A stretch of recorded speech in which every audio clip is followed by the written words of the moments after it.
And the role of the coach is to intervene if he or she thinks they can make a difference to those players. So that's more a supporting role. And the analogy which someone taught me once, like, you're in a really good restaurant, you don't notice the waiters. The glass is just filled up just at the right time.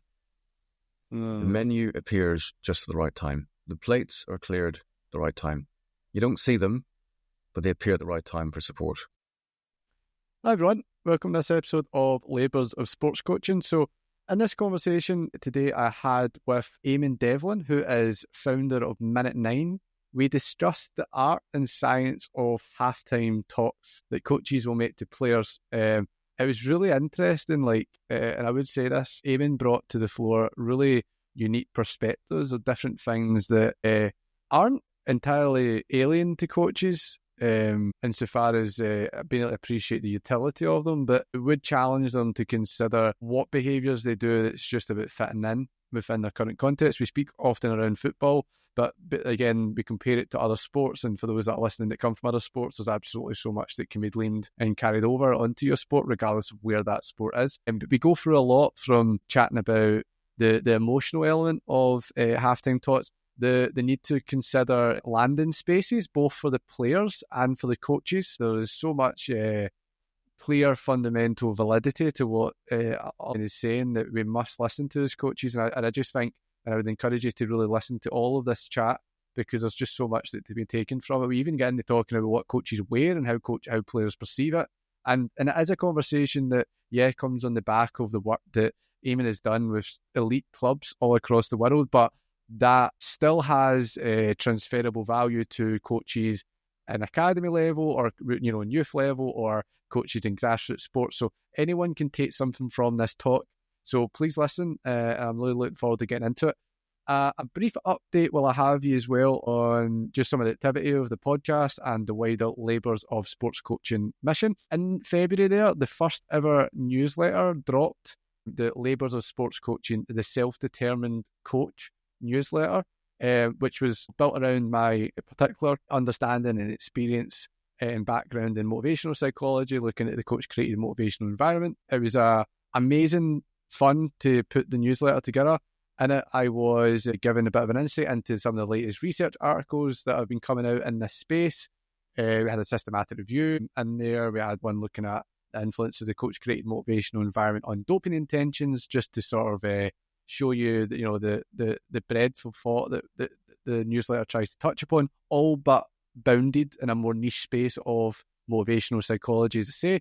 And also give some practical tips in there around how you can actually be a more motivationally adaptive coach in the way that you work with players day to day. We chat a little bit around, there's some blog articles in there too, just in terms of what I think around some messaging in this space. So, and we gave a little bit of a breakdown of some recent conversations on the podcast for wider learning. So if you are someone who really loves or has an interest in the coach created motivational environment, separate from other conversational topics that, this podcast gets into alongside that, then go and check it out. And even if that isn't the be all and end all of coaching for you, which it shouldn't be, go and have a look at it as well anyway, just insofar as getting a sense for, one little corner of the coaching landscape, but also then getting a bit more information on the podcast and guests that we have upcoming. So I give a little bit of an insight and a bit of a sneak preview to some future episodes. And I'm going to keep building the newsletter. It's a monthly thing. So the March issue will come out very, very soon, at the end of this month, at the beginning of next month rather. So please check it out. The link to subscribe, and it's fully free, is in the show notes.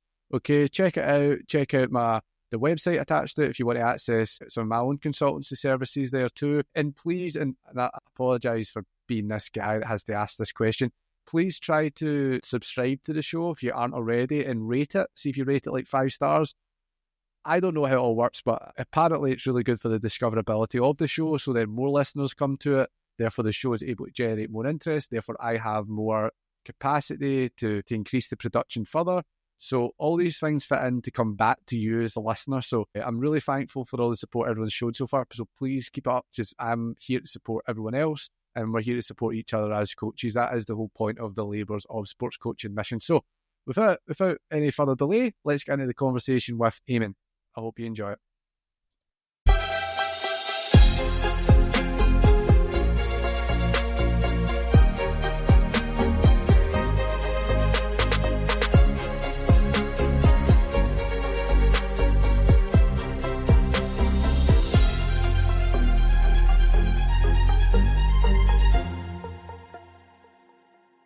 Hi, Eamon. So, how are you? Just firstly, it's great to have you on the show. Just to get a bit of an opportunity to chat today about halftime team talks. So, how's things?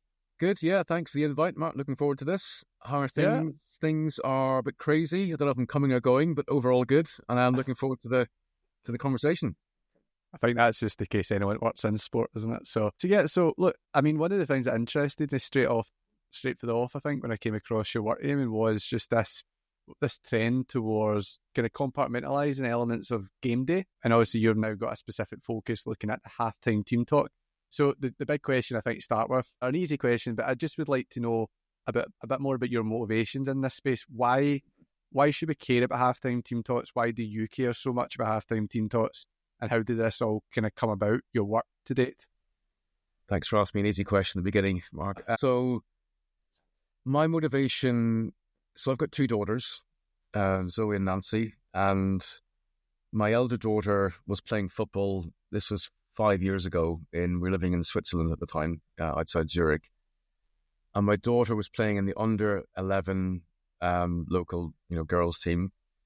And the team wasn't doing very well. They were like losing 6-0, 8-0, 12-0, 20-0. I think there was game 6 before they scored a goal. But as the sort of team lost more and more heavily, the coaches spoke more and more to the players.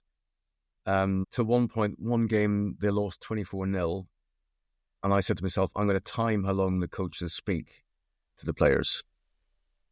And the post-match speech was 9 minutes long. And after that, my daughter Zoe said to me, I'm leaving. I can take losing games. I can take conceding goals. What I can't take is feeling crap by my coaches. So she left. And I was a lawyer at the time, but I remember thinking, there must be a better way of communicating with players, surely. So that was my motivation, to try and see if there's a better way of communicating with players. Mm-hmm. And how did that, and am I right in saying if that story with the coaches then, was this around how they presented their kind of talk at halftime or after the match? So in these kind of moments where it's the coach, the players, it's not live action at that stage, is it around that? So I wonder, how did we move from that experience to then going, do you know what, we need to do better here in our interactions or in these sort of key moments? The coach was getting more and more angry. It was one-way communication. It was borderline shouting. And, as more and more pressure came on the coaches, the more and more words came out. And the more frustrated they were getting. And the players, felt that. So, I mean, there's a good end to that story. My daughter since went back into football and is playing, she plays in the Oxford City Academy. But she left for 3 years over that.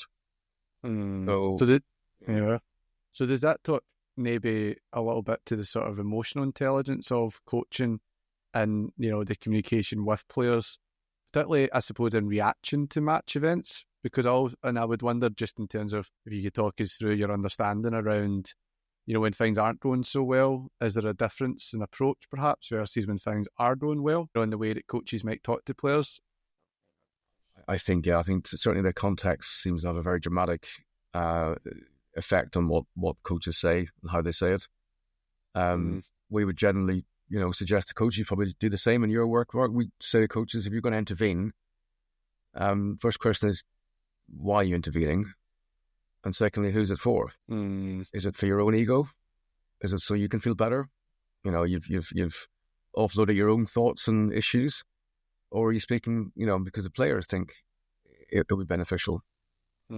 So there's a lot of, we track communication quite a lot now, Mark, in our sort of business.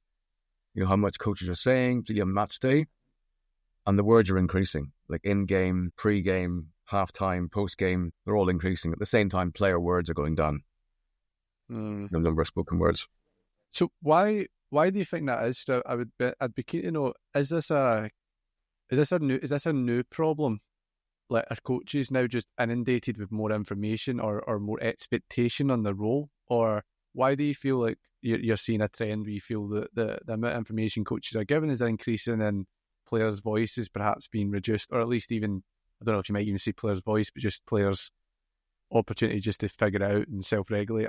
What is this a modern thing? What, if you can maybe give a bit more background to that trend that you're noticing? I think you might know the answer better than me, because I've only been involved in this for the last year. really, like full time, like sort of focusing for the last 12 months. I mean, Mm. I would give one suggestion is, particularly when you got sort of bigger teams or professional teams, elite teams, there's more and more coaches, right, suddenly appearing. Mm. So, and often people want to, speak and justify their existence. So, Yeah. So that was the main one I thought. Just as you said that, I was like, because it is impression management coaching as well. So, and particularly, I know a lot of your work, Eamon's obviously been in like performance-focused environments where whether we choose to accept it or not, there's a coach-centered practice at play there all the time because the coaches are on their own career track.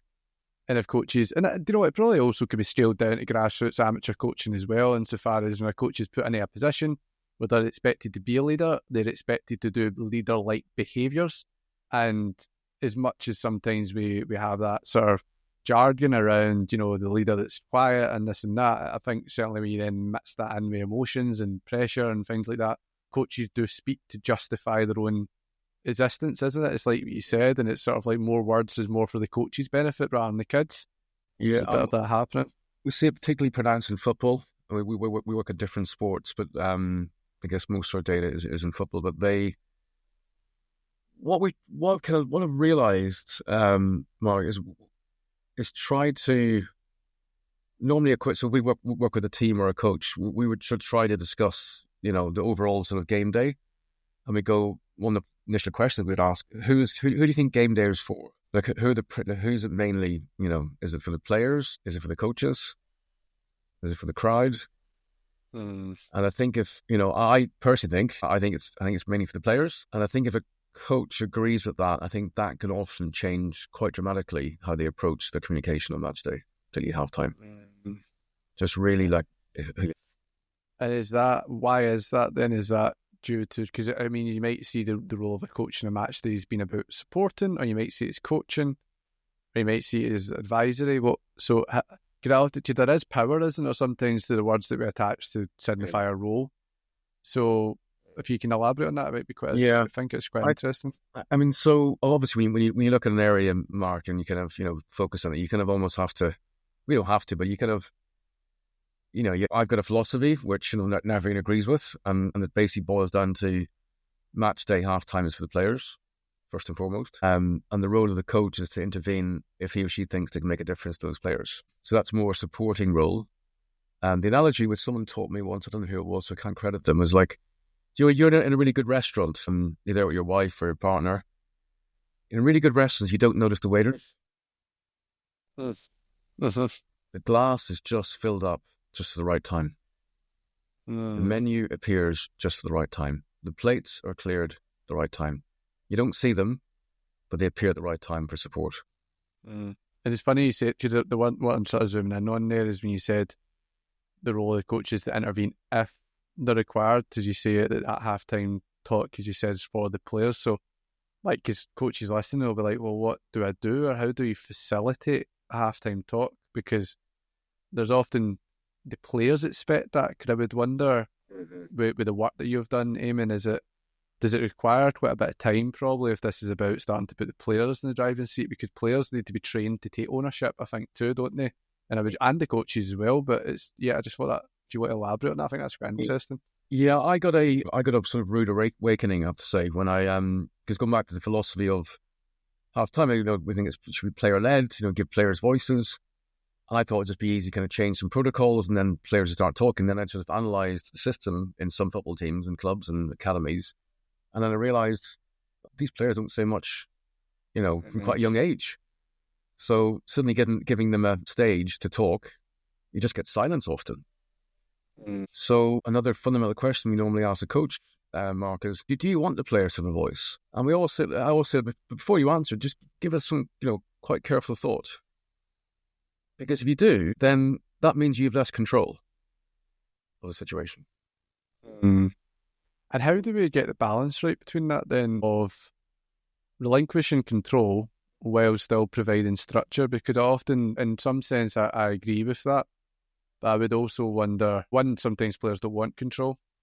And obviously there's a relationship, that's almost a bit like contracting to an extent. Like, at least they want to have a say, perhaps subconsciously, on who has control, but sometimes they're happy to be the coach is the directive. But also I would wonder, pedagogically speaking, or even actually just as a constraint of time pressures and things like that, how do coaches manage offering autonomy, but in a way that is productive for getting the most out of a short window of time as they can in those moments? Because I think that's where a lot of people then argue back and say, no, you know what, we need to get instructions or feedback we just don't have the time. We need to get points across.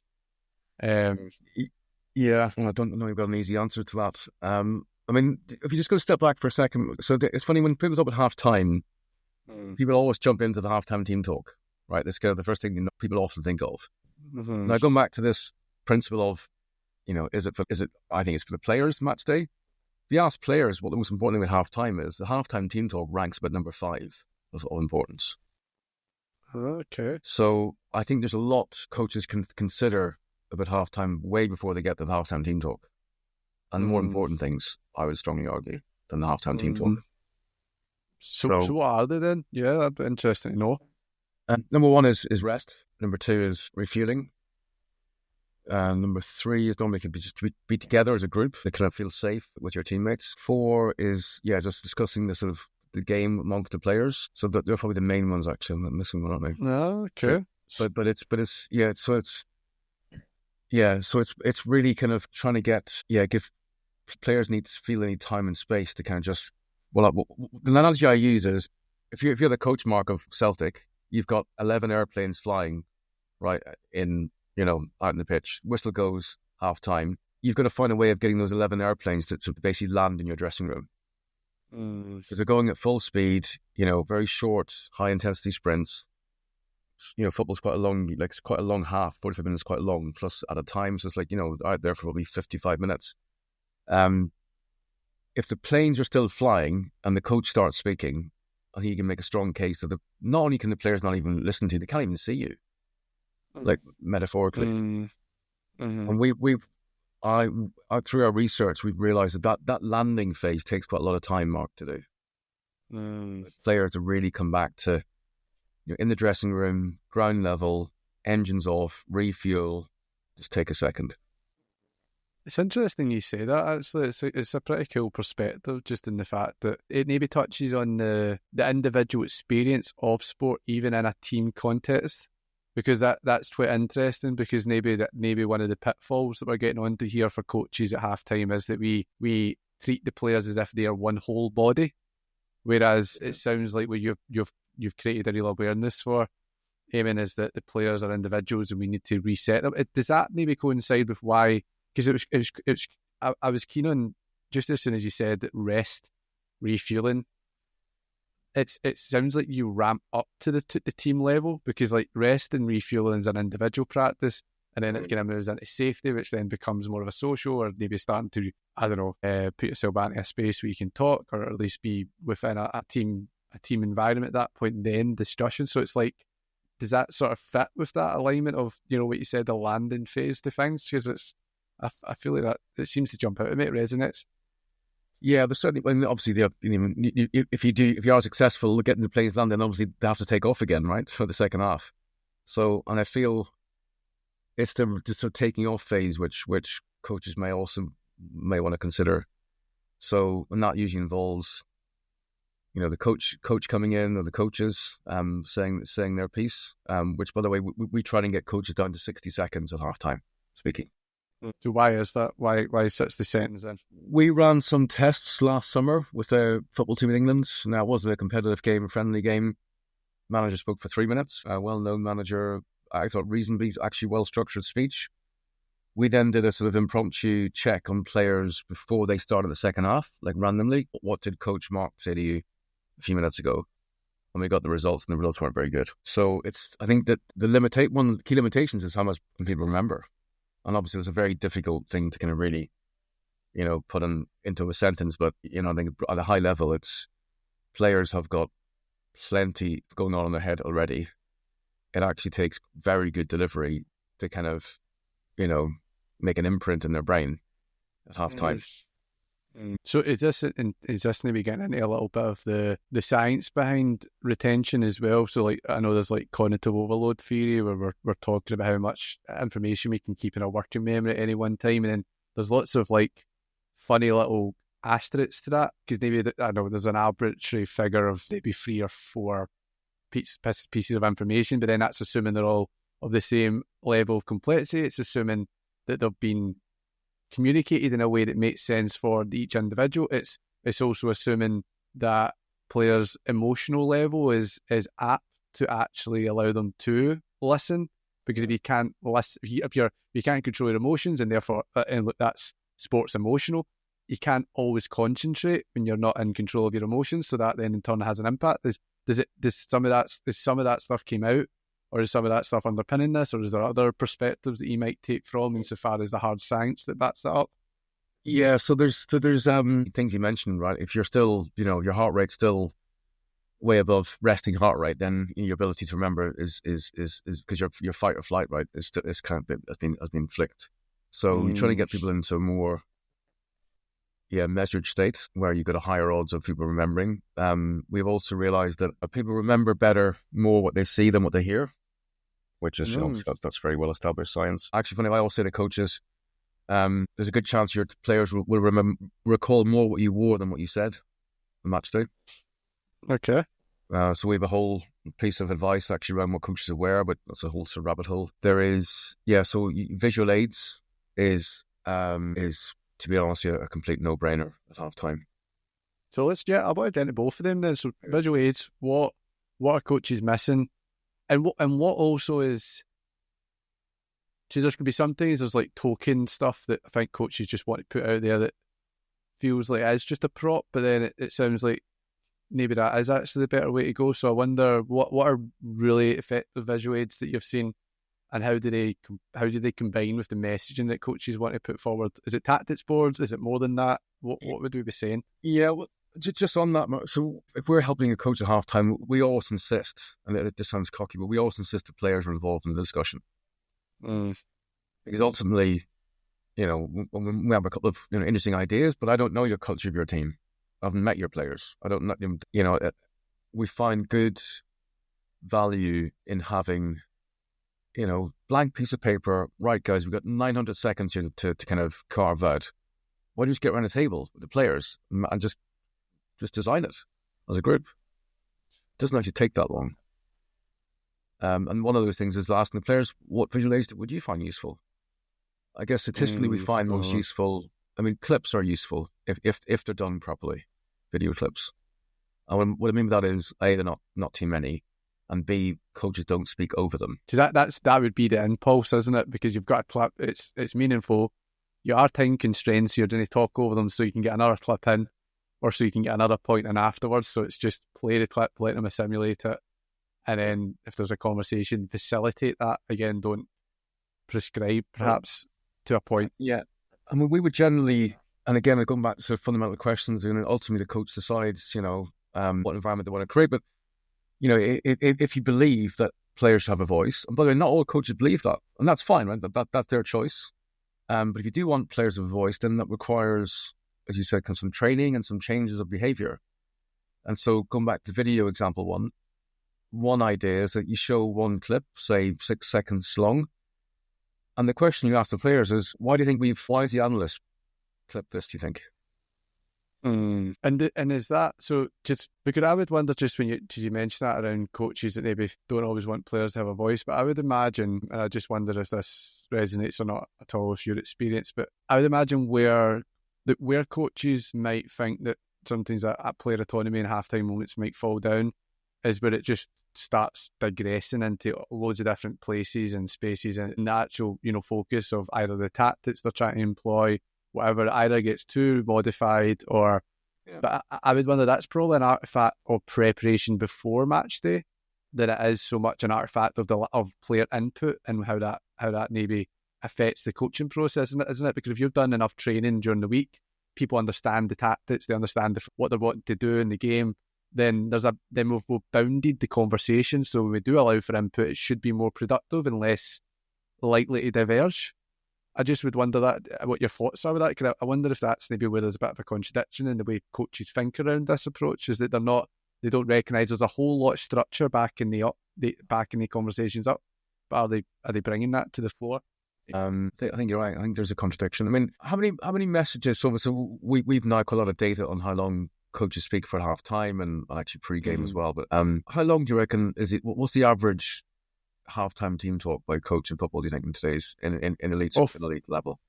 So I mean, I suppose to give you an insight into what I thought there, when you initially said the coach had done 3 minutes, I was like, 3 minutes is pretty concise, pretty structured. And then it's interesting you said down to 60, and so that would probably tell me I think football, sometimes it's the whole talk, it's the whole half time, 10 minutes sometimes, maybe across 3 coaches, which is another thing. You're looking at 7 minutes, 20 minutes, 7 minutes, 20 seconds. 7 minutes, okay, yeah. And then the average we have is coaches are giving an average 22 tactical messages. 2, oh jeez. And how many coaches did you survey? Like, so in terms of that data that you're referring to, they're all based off our clients. So I don't know, we've got probably quite a few, about 40, I'd say. 40 coaches, yeah. We get tapes sent through, like frankly, from kind of not over the world, but certainly a few places around the world. Half times we analyse and we score them, etc. And so it gives us quite sort of reasonable. But it's good. But they're getting longer. And actually, you mentioned that the three coaches, that's the real killer with words. So the head coach may speak, or the manager, and then you go, Mark, anything else from you? Another thing. And players are very clear marking their feedback or the research and that they don't like that as a general rule. And again, coaches, I think, do that sometimes to make their colleagues feel included, and it's like it's actually done almost as like a gesture of support to their colleague. But again, what are they ultimately trying to do here? They're trying to support the players, and it's funny that in a sense, and it probably has just got its roots in insecurity from coaches about needing to say something, isn't it? Which is why I found that and again, not every coach likes why I say this. We generally don't have the coaches in the room very long half time. So when particularly in football, less so in rugby and basketball, particularly in football, when the manager and the entourage comes into the dressing room, there's usually the following things happen almost without fail. Players stop eating, stop drinking, stop talking. We tell players to stop doing when people are talking, to stop playing with our kit and stuff. It's just funny when you say that. I tell players, everyone stop, someone's talking or I'm talking. I mean, I think actually we just a little team like thought this quite recently, and again, I think it's going to like this, but so the coach. The coaches come in when they're ready. An alternative is, and I know one team doing this now, the captain goes to the coach's room and says, right, now you can speak. That's a very different mindset, right? It's like the players decide, if they want to hear from you and when they hear from you, as opposed to when the coaches, because then, and we haven't done an analysis on that, but I would have thought that helps memory retention. Because the players are deciding, okay, we've had our food, we have our arguments, whatever. Now we want to get the adults in the room tell us what to do or discuss what to do. And does that approach come from what you've noticed in maybe case studies of really successful teams and how they've went through the process, or is it your own thought and framework? Where is that coming from? It's coming from the overall. What we found is that the really good coaches are the ones who ask for help. I've noticed that. So I think the really elite coaches are the ones who kind of ask for help. There's that famous picture, isn't there, of Ancelotti, I think, in the sidelines, and I think he's got Modric and some of I think one or two other Real Madrid players during the game asking for their advice. And it's just funny when you see a coach who's so willing to be vulnerable enough to do that. Yeah, and when that is, they are our biggest client. I think with Ancelotti, can I say it's well known as like he kind of he doesn't overshadow the players. That's all I can say. He does not overshadow the players. Which, and of course, when you look at that level, then you're into a whole another level of complexity, which is language issues. And Real Madrid have got 12 nationalities, 10 native languages in their dressing room. So this idea of giving one long speech in Spanish was our first piece of advice to them. was, why are you speaking Spanish? And they said it was a Spanish club. Okay, but there's only 3 Spanish players, and they're not even first 11. So how do you manage that? Whereas, and I suppose this isn't just maybe a conversation strictly around the football scenario, but other sports as well, where it's a global market of players, so the teams are always becoming ever more diverse insofar as the nationalities. So does that maybe come then back on the players then? They have a really supportive culture of players who are going to then relay different messages to one another. And I just wonder, how do people manage that then? All those different, actors that then need to speak in different dialects and voices. Yeah, and again, they're not getting any easy answers. I know. But what we have noticed though is, just this idea of giving, just one big long talk in one language is almost dead now, you could argue. In these multicultural, what I call the UN football teams, there's more passports than we can think of. So is that why the visual stuff maybe is becoming more important? Yeah, so we've developed now systems which involve these large diverse groups where we communicate. In fact, we're trying to get away from words. So we use colours quite a lot to communicate. Okay, why that? Well, universal, right? I mean, you look at the very basic level. You look at the football, red card, yellow card, and there are ways of transmitting tactics and also stats at halftime using colours. So what, in a way, like green doing well, amber not so great? I don't know, I'm just thinking of different protocols that might be at play there. How can we actually use and pick that up in a tangible sense? Yeah, so let's say this is used more funny enough in rugby.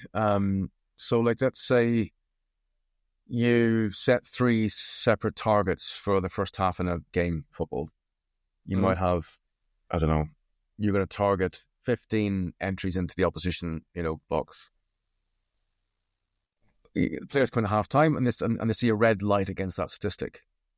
Well, that shows they're behind schedule because they've only made 11. It works nicely when the players decide what stats or what the targets are. So you come in, because then they're able to grasp it more easily, I'd imagine. Then they grasp it, they got buy-in to it, responsibility for it, not just being given to them by high above.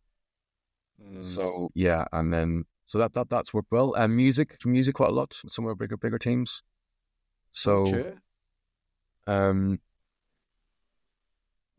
so overall, what we try and do is just basically reduce the amount of information given to players. Go back to feedback from players. They're often just overloaded, Mark. It's before everyone, and that's before anyone actually speaks. Like anxiety, loneliness, we've found in Italy football be a big issue. Loneliness and anxiety, huge problems at halftime, and beyond that. I'm curious as well, see, because obviously we're now established that sometimes words in itself can be problematic. And then I'm also thinking about the well-intentioned coaches who verbally try to bring players in to the conversation. Yes.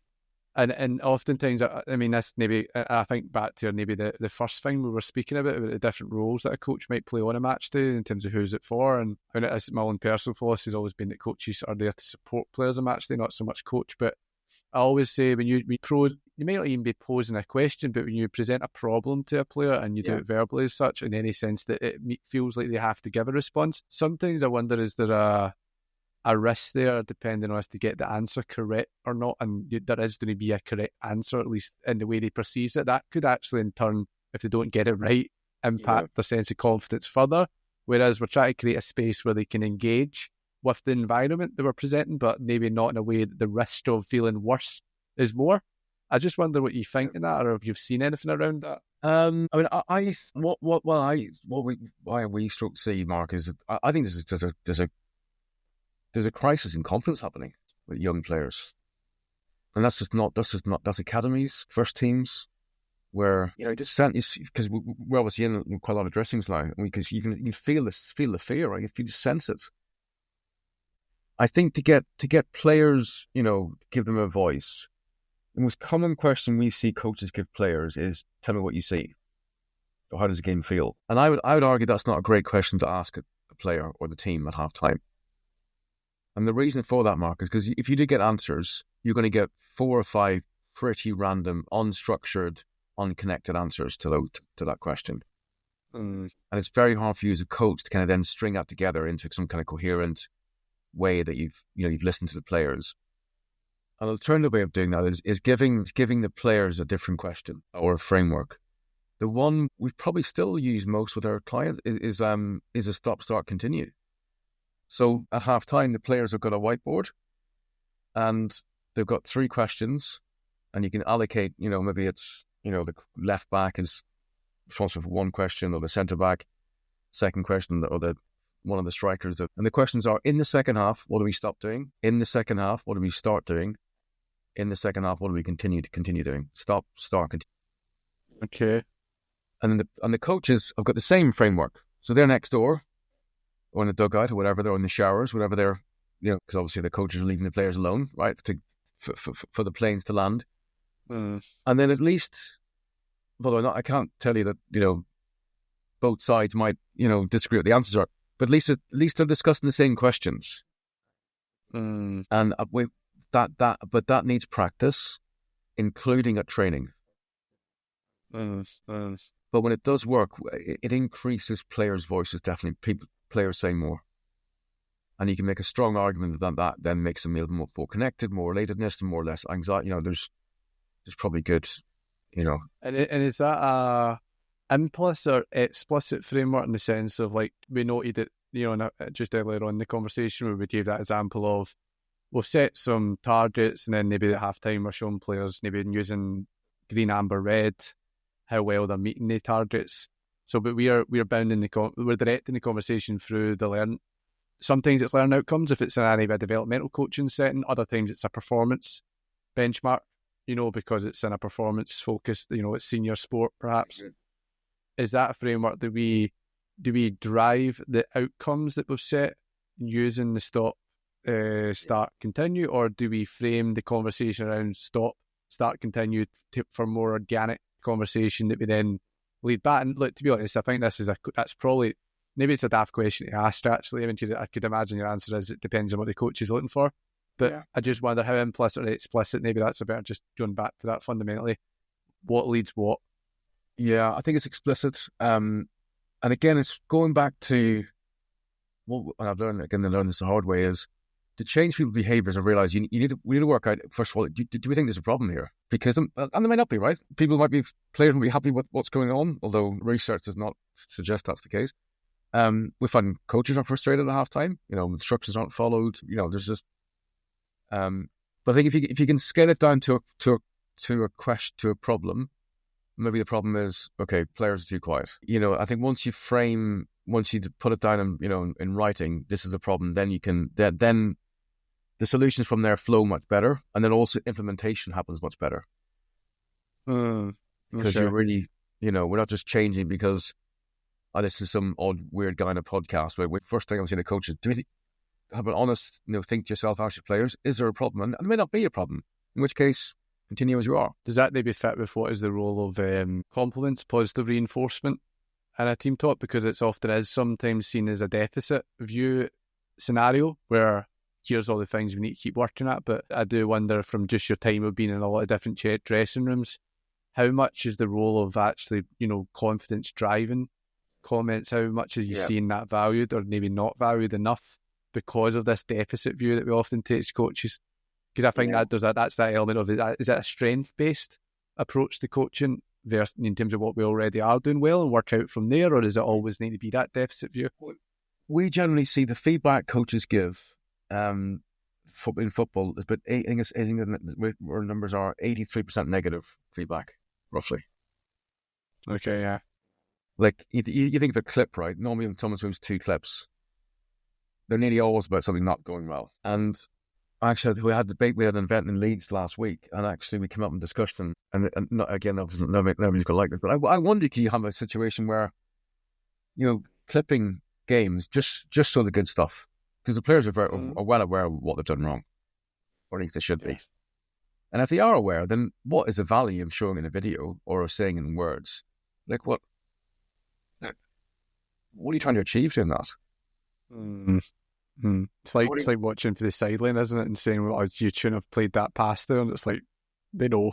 Yeah. So I think, yeah, again, just getting coaches maybe to look at the ratio of positive to negative, words. And it's... Could I play devil's advocate here, right? I'm just curious to know your thoughts on this. Because what I see, there's so much merit here in thinking about how we can be more succinct, more concise, more supportive.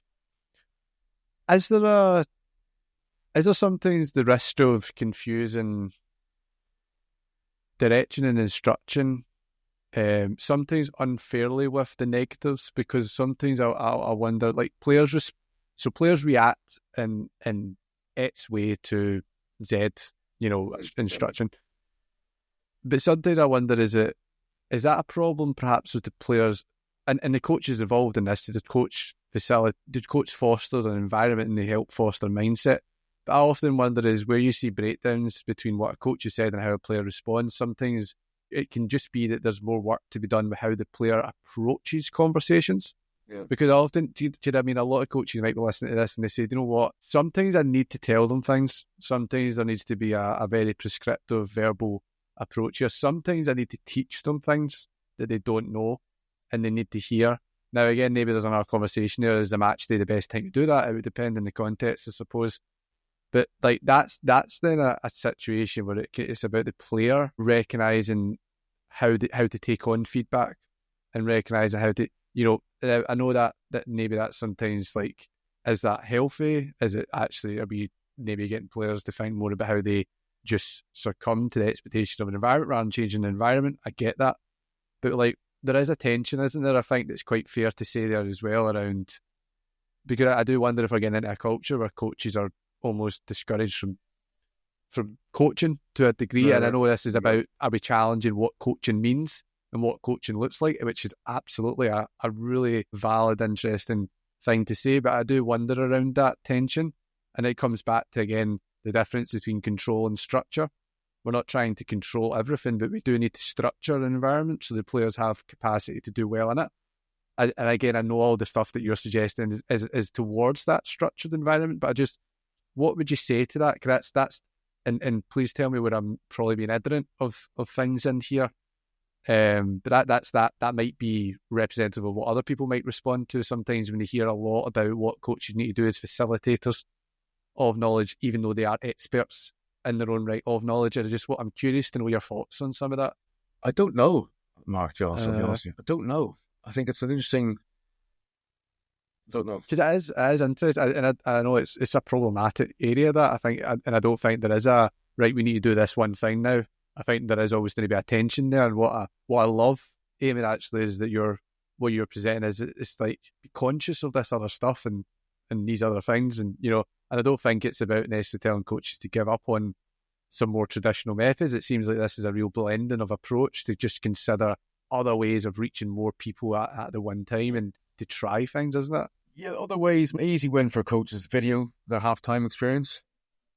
Okay. Yeah. And in fact, we, again, this sounds probably cocky, but we only work with a team, with a manager, until they've confirmed they've watched back one of their own half times. Okay. And you'll know why that's the case. So for the benefit of those listeners, why would you? It's obviously there's going to be a real humility to come from that often, isn't there? There's a real self-awareness that comes out of that. Ready to look in the mirror. I often say, if you've got kids, get your kids, get feedback on it. They'll tell you exactly what they say. It probably surprises a lot of coaches, isn't it? When they actually listen to themselves as to what they say, their mannerisms. Yeah, and it's tough, maybe right? Yeah. We are programmed not to like the sound of our own voice, aren't we? There's a primeval reason for that. So there, we're just not people like sound of our own voice. But yeah, it's worth. And also, I think we find good. You say to the players, look, I'm videoing my half time here today because I want to get better. Because I'm asking you to get better. I'm just doing the same. Coach education, partly to blame a little bit for where you've had to, your job is to help correct behaviours that are maybe inefficient. And I would wonder, coach education is always telling coaches about how they can increase their knowledge about the game. But I think what's came out here is that you really see coaching as a relational act of how we manage people. I know, and it's interesting because I wonder where the trigger for wanting to say more things probably is an artifact of coach education. It is very much about things to say, versus like the practices that you do. And this is why I'm such an advocate of these sorts of exercises. And I think the fact that we've got independent coach educators like yourself, Eamon, is just such a benefit to the whole sector. Is that, just that exercise alone of watching yourself to then consider like body language. Who are you normally giving eye contact to? Who are you normally talking to? Who do you normally don't talk to? What's the reception to that? All that stuff seems so important because it's a relational act, isn't it? Yeah, and it's a lot of coaches, I just, when we go match day, often I want to give them a hug because I don't know if it's fear. And what I give coaches three maybe tips to kind of emotional regulation. I mentioned we had an event last week at the university. I was just doing analysis we had little workshops, and number one issue came up was emotional regulation, players and managers. And so I recommend that coaches eat something at halftime. Something called ego depletion will likely happen to you as a coach during a game, which basically means your sugar levels collapse.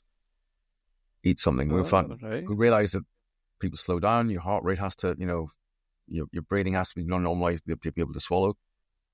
Eat something. Secondly is to, just take, if you can, like, when the whistle goes, when you walk back to the dressing room or the kind of coaching, just do that really slowly and purposely. And the third thing, which I got from Greg Lincoln, who's the under 16 England manager, before he goes into the dressing room, he opens his phone and he's got a picture of his family on his screensaver. He looks at that for 5 seconds. Okay, yeah. And he goes, and actually looks at it, recognizes his, I can't remember his kid's name, but, colour of his kid's eyes and his wife's, and so that's important. And then it goes to screen. And it sounds like this sounds like coach's own psychology here, isn't it, as well? And that, like, because coaches are performers too, isn't it? And we don't recognise that. And it's just, you're almost talking here about coach's own landing zone. How do they land themselves? Yeah. That's incredible. I mean, the analogy, really interesting.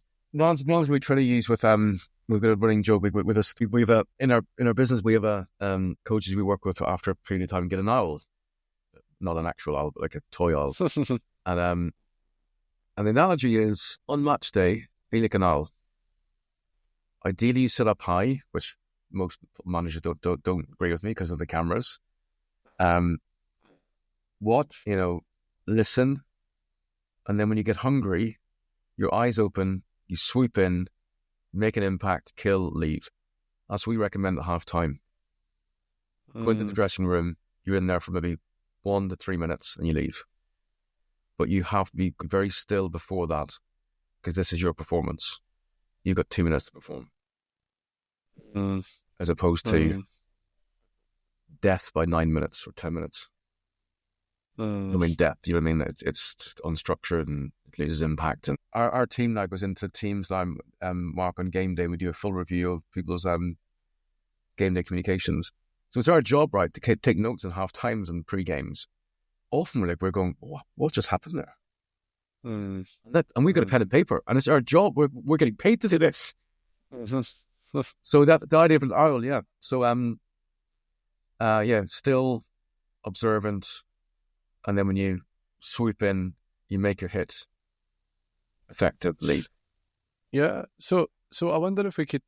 Well, actually, no. Before we do it, I'm curious to know a little bit about the pre and the post match one. But just there was something you picked up on earlier on that was around, and I think you kind of brought it back into the frame when you suggested around exercise or observing yourself and like recording yourself. When you mentioned aiming around what you wear, yeah, can you tell us a little bit about that? I just think that's really interesting. I just wanted, what does that? Just does obviously like people take a sense around style of clothing and what the style of clothing is communicating, or does it help bring people closer? Is this a case of the tracksuit coach who's arm in arm with the player, or the suit coach who's seen as a bit more of a there's a bit of a separation there? Of what are you getting at when you speak? So there is research. I can't remember the name of the. By the way, I'm at Headingley Cricket Ground. Is where my hotel is, and like they're cutting the grass, so that's annoying. I'll have to look at that. So they, what do they do? So yeah, there was research, actually more than one piece, certainly one done by Portsmouth University, which basically looked at perception, how players perceive you, depending what you wear. At high level, it's if you wear a suit, stroke smart casual, players see you as more strategically powerful. If you wear a tracksuit and you're in good shape, people see you as more tactically aware. If you're not in the best of shape and wearing a tracksuit, I'll let you decide what perception is. Okay. You also see the managers that are sort of your Pep Guardiola's, or I think about Vincent Kompany. Watching the television last night, they're sort of it's like smart casual. They look like they're kind of, it's like a project manager. You might call it that. I've seen some research kind of denote them as that. Yeah, and actually, interesting that we did a project for a team recently on colours. Believe it or not, our team came across. I think it was Max actually came across in our team. That if you wear black, so let's say your football team wears black, black shorts, black jerseys. Your team would be more aggressive when you wear black, and the referee is slightly more likely to card you if you wear black. Of course, what do managers in the Premiership wear at the games? Yeah, typically black. So I don't know if black's the right colour. We haven't worked out what is the right colour, by the way. I'm happy to maybe one of the coaches know. So yeah, so that's the other thing with what you wear is when being this bigger groups where you got big back room or big management team, big staff. I think you make a strong case that the manager should wear something different, because when the players look up, they should know who's in charge. Yeah. So there is a bit of a separation, almost an explicit separation of role, where you see managers who are dressed differently from maybe their assistant coach. Or that. Could I challenge you to consider, or help me understand, let's say, because I know often a lot of the work you do, Eamon, is, elite clubs and elite teams, but we have a lot of coaches who listen who are within a grassroots space. So, and I think everything we've mentioned up until now is fairly transferable insofar as just like understanding about the messaging that you make and some of the other small things that you can do in terms of tips to help with your own landing space, but also the players. But when it comes to like what you wear or these sorts of things, how easily can that be sort of taken forward? And maybe it can to a degree, but I always think about like an academy coach who's told what to wear, or a grassroots coach who's just taking their kids' team. I wonder, like, or should they be caring about this as well? Like, because I often wonder, is that really a priority for them as well? I don't think that's. Like, I just think you look smart though. You just look smart. Just like if it's club gear, shoes are nice. I think that still matters. Because again, going back to players, what have we got? We got 5 senses, and we take in, is it 11 million bits of information every second? 10 of those of 11 million through our eyes. So no, I don't. I think there are other things for grassroots coaches can maybe consider before that, like just to video themselves, how long they're speaking for, get the players, get their views.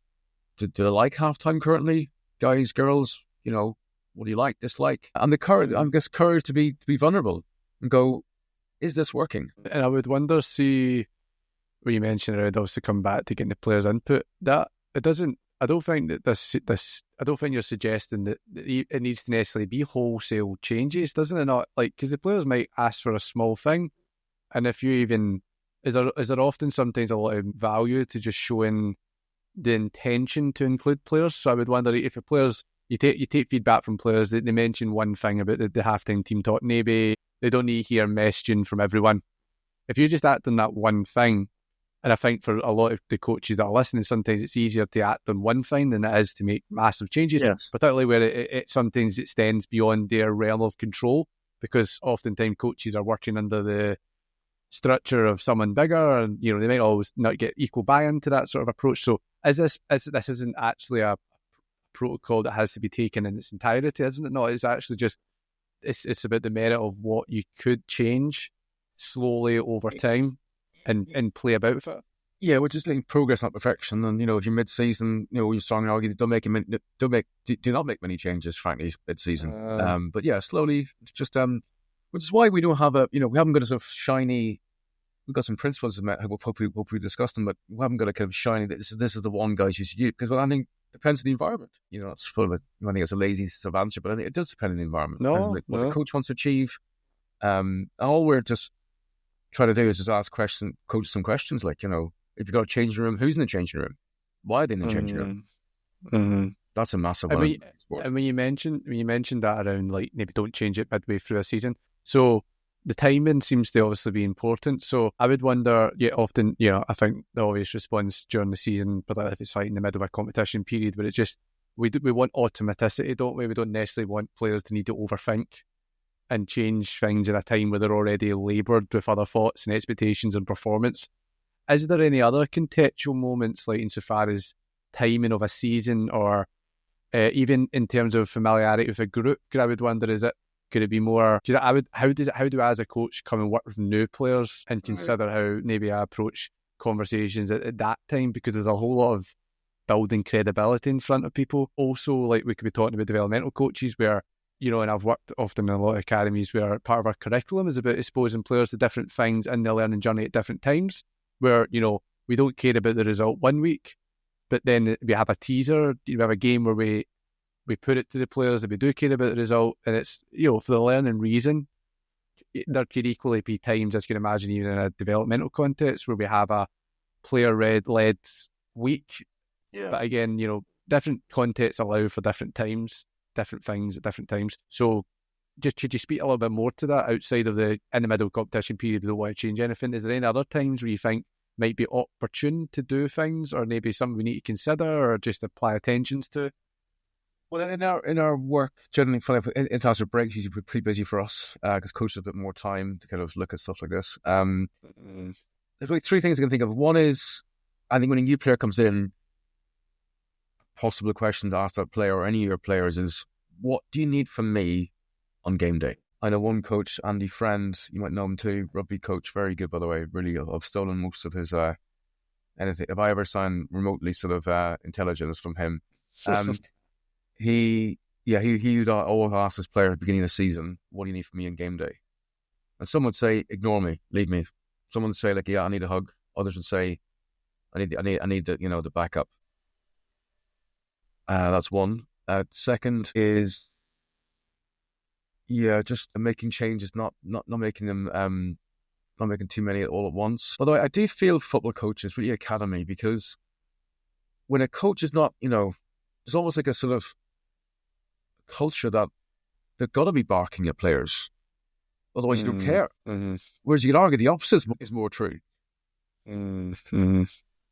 I did wonder that, just like the culture of football versus rugby is just, it's not like, as one example, it's totally different. The rugby coach often is very much separated, even during the game time. So there's a lot of players are used perhaps to leading things or self-regulating to some degree. So that halftime talk can be more, maybe there's more reason for different ways of talking, but in football it is its own little sort of microcosm, isn't it? It's sort of, it's its own little realm. Yeah. I mean, I'm looking at it, I'm sort of new to football, so still love to learn, I've realised. But interestingly, we have an index on where we grade different levels of communication, like pre-game, in-game, half-time.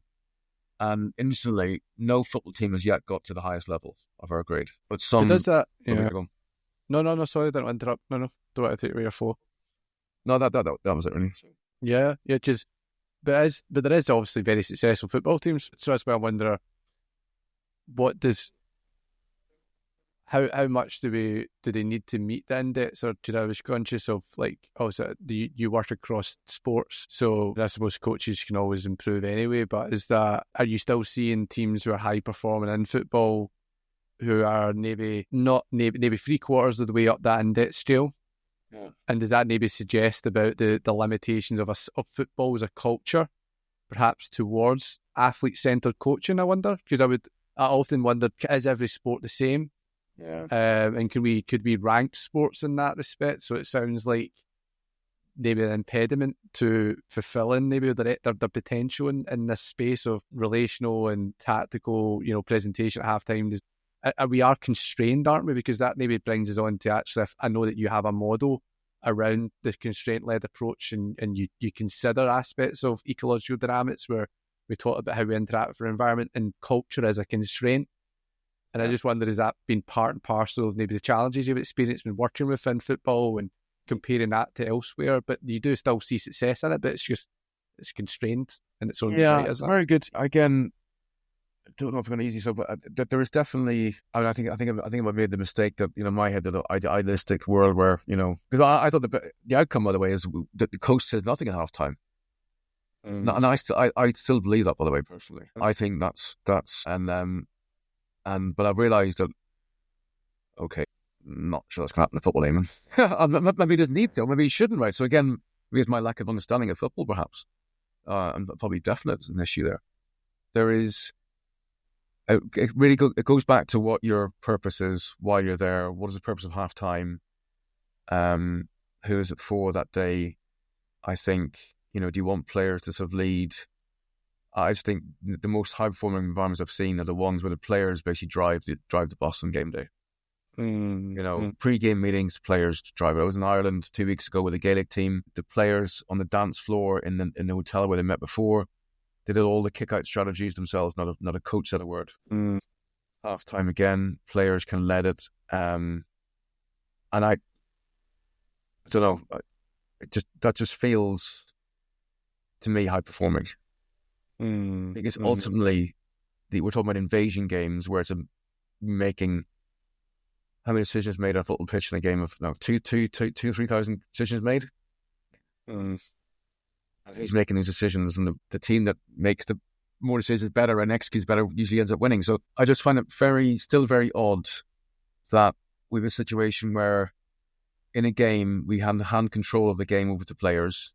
Then in some cultures at halftime, the coaches just take control off the players of the game, and then go, by the way, guys, there's the whistle. You're in charge again. It does not sit, and I can't believe I haven't got research back up. It doesn't sit easy with me. I don't know what you think, Mark. No, look, and I just think that sort of perspective, I think it's a testament to the utility of having like voices like yourself, Eamon, because what you say about trying to understand football and actually, like, it's interesting you mentioned that. Like, I had a conversation with Tom Hartley, who in a recent episode, who's transferred sport from coaching football to motorsport, and he mentioned around sort of being that alien outlook of coming into somewhere and disrupting the schema of the way people think, how they act, and like I think that football, where these changes happen, is that entirely in the way we might envision. I think just having that disruption and some of the perspective you bring is so unique in that regards, Eamon, that I think football can only benefit from moving somewhere. It doesn't need to move entirely and shift to being a different sport, and maybe it can't ever fully do that, but just because of the unique realities of different people that play the sport versus other sports, different actors, different market incentives. Football is without getting over the political, it's an extremely capitalistic sort of space because of the potential to earn, the people involved. That's entirely different sometimes from other sports. So just the uniqueness of that in itself isn't always something that can be changed, but you can shift and you can there's still a malleability to it. And I just think that what you're offering is so incredibly useful for that reason, because of the purpose it serves. One final question I did have, Eamon, I think there was other questions we maybe haven't managed to cover, but maybe we could have another listen. Maybe it's for another conversation another time. There's so much to what you do, and it goes into so many areas that I just think superb. I did want to ask you at the very, very end. Well, there's two questions. There's one after this, but very, very briefly, if you can tell us, what is the current landscape insofar as research in this space? I know, obviously, through your business and your company and the work that you've been doing as a consultant in this area, working with lots of big teams across the world, you've done sort of your own sort of bespoke research. And now, obviously, you're actually studying towards your PhD at Leeds Beckett currently in this area, which is really exciting. But what is the scientific landscape on this so far, insofar as work that's been done? Is this a growing area? Is there some work prior, maybe that just needs to be repurposed? What's the lay of the land? Very light. So there are only 9 published papers on halftimes in the world, and that includes all sports. Jeez, so that really is in its infancy. Yeah, so it could be an area that's really apt then for disruption and for growth. And most of the research is from the coach's view. Okay. So my first, which I'm trying to get published, which is in Gaelic football, which is on basically asking players what they think at halftime. And So yeah, there is. If anybody's got interest in doing more research about what you could do, there's a lot more research to be done. And if anybody has an interest in doing, please reach out, because we've got a stack of ideas and projects. People would make, we think, interesting projects. They can't do them all. Halftime is John Lyle, who's one of my supervisors, Professor John Lyle. For my interview with my PhD, says, the problem with this is it's too interesting. I'll never forget that. I know, it's true. And you know what I mean? There has, so obviously this isn't necessarily linked to halftime specific work, but where we've seen comparisons between perceptions of the coach creating motivational environment, this is more in terms of my own area, and we've seen that they've compared coach perceptions to player perceptions. They actually don't always contrast in the way people always assume, or that players think totally differently. They're actually been fairly similar, but coaches often just judge themselves just a little bit more favourably than what the players do, and I've always been a big believer. I think you need more stakeholder voices. The coach is also important in that respect too, but because I think when you understand if influences on behaviour, everyone's influenced by something. The players are influenced by the coach, but the coach is probably influenced by the players, or the coach is influenced by other stakeholders who are responsible. But it shows how, it being such a novel space, there's probably a real window of opportunity here for us to, and for you and your work, I should imagine, aiming to build a framework that isn't polluted yet, that has, through just, I think over time, when we have too many of one finding, people just want to reinforce that thought. Yeah. Whereas the fact that you're bringing a new field of study, to be honest, to the floor here, in some respects, alongside other colleagues, obviously, who have maybe contributed to the other papers, there's a real opportunity there to develop the science behind this in a way that's really unique and contemporary and modern. That I think that's really interesting for those that are listening. This is great, Eamon. So just to round it off, I'm conscious of your time and really appreciative of the time that you've given us, Eamon. We've got a new feature here, I suppose, in the podcast. We're trying to just help the coaches pick up and take away some coach hats. So if I was to challenge you based on maybe what we've spoken about so far, to maybe summarise it and maybe 3 main tips that you would give for managing a halftime talk, or maybe even also just other talks, pre-post, whatever, where you feel there's transferable benefit, what would they be for us and for those that are listening? Number 1 is to try to limit your words to 60 seconds. Halftime. Number 2 is don't let your players get cold at halftime. So having a reactivation at the end of the halftime makes very good sense. And thirdly is to realise there's a lot you don't control on match day, including in many ways halftime. So try to enjoy it more, coaches. No, superb. No, Eamon, thanks so much for giving us the time today. And obviously there's so much more that we could speak about from all the other aspects of the work that you do. So for those that are listening, and I'll certainly be part of it, who want to maybe follow up on this conversation or find out more about your services and some of the resources that you have available, where would they go? If you sort of Google my ugly name, so Eamon Devlin, Minute 9, we've got a website, but we've got some research on there, some resources. I'm on LinkedIn as well. If you can face reading my LinkedIn posts, that's probably it. Actually, I still stopped using Twitter, so so LinkedIn and the website. Brilliant, excellent. No, thanks so much again, Eamon. It's just been terrific having you on. And thank you to those that were listening. I hope the conversation's been nearly as interesting to you as it has been to me. So, I'll see everyone next time. So thank you, Eamon. Great. Thanks, Mark. Not good. Thank you. And I will see you soon, guys. Thank you. Bye-bye.